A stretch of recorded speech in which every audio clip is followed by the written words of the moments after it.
Bonjour, bonsoir, shalom.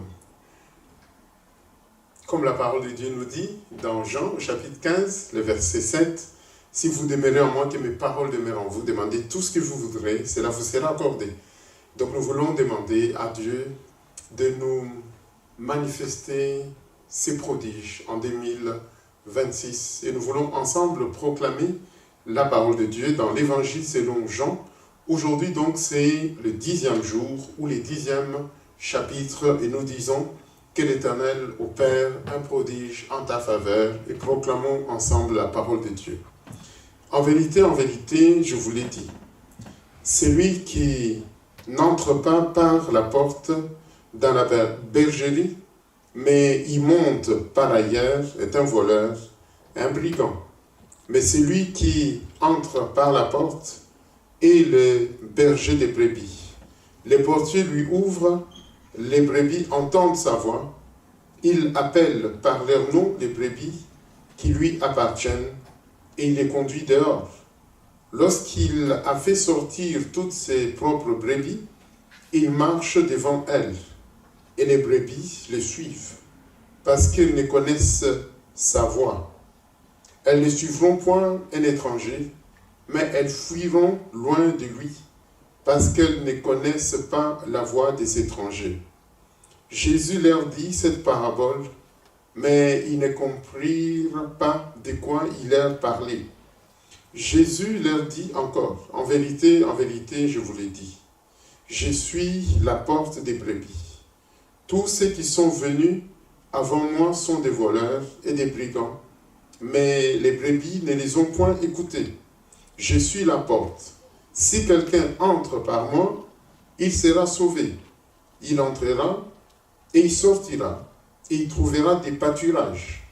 Le voleur ne vient que pour dérober, égorger et détruire. Moi, je suis venu afin que les brebis aient la vie, et qu'elle l'ait même avec abondance. Je suis le bon berger. Le bon berger donne sa vie pour ses brebis. Mais le mercenaire, qui n'est pas le berger et à qui n'appartiennent pas les brebis, voit venir le loup, abandonne les brebis et prend la fuite. Et le loup les ravit et les disperse. Le mercenaire s'enfuit parce qu'il est mercenaire et qu'il ne se met point en peine de brebis. Je suis le bon berger. Je connais mes brebis. Elles me connaissent. Comme le Père me connaît et que je connais le Père, et je donne ma vie pour mes brebis. J'ai encore d'autres brebis qui ne sont pas de cette bergerie. Celles-là, il faut que je les amène. Elles entendront ma voix et il y aura un seul troupeau et un seul berger. Le Père m'aime parce que je donne ma vie afin de la reprendre. Personne ne me l'ôte, mais je la donne de moi-même. J'ai le pouvoir de la donner et j'ai le pouvoir de la reprendre. Tel est l'ordre que j'ai reçu de mon Père. Il y eut de nouveau, à cause de ces paroles, division parmi les Juifs. Plusieurs d'entre eux disaient, « Il a un démon. Il est fou. Pourquoi l'écoutez-vous » D'autres disaient, « Ce ne sont pas les paroles d'un démoniaque. Un démon peut-il ouvrir les yeux des aveugles ?» On célébrait à Jérusalem la fête des Didykas. C'était l'hiver. Et Jésus se promenait dans les temples sous les portiques de Salomon. Les Juifs l'entourèrent et lui dirent, « Jusqu'à quand tiendras-tu notre esprit en suspens? Si tu es le Christ, dis-le-nous franchement. » Jésus leur répondit, « Je vous l'ai dit, et vous ne croyez pas. Les œuvres que je fais au nom de mon Père rendent témoignage de moi. Mais vous ne croyez pas parce que vous n'êtes pas de mes brebis, comme je vous l'ai dit. Mes brebis entendent ma voix, je les connais et elles me suivent. Je leur donne la vie éternelle, elles ne périront jamais, et personne ne les ravira de ma main. Mon Père qui me les a donnés est plus grand que tous, et personne ne peut les ravir de la main de mon Père. Moi et le Père, nous sommes un. » Alors les Juifs prirent de nouveau des pierres pour les lapider. Jésus leur dit, « Je vous ai fait voir plusieurs bonnes œuvres venant de mon Père.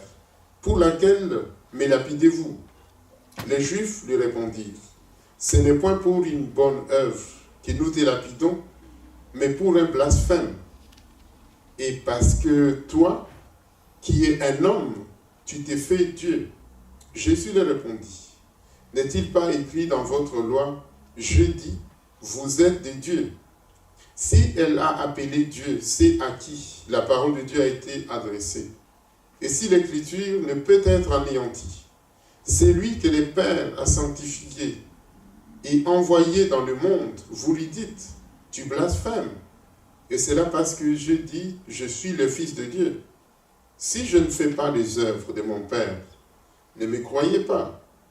Mais si je les fais, quand même vous ne me croiriez point, croyez à ses œuvres, afin que vous sachiez et reconnaissiez que le Père est en moi et que je suis dans le Père.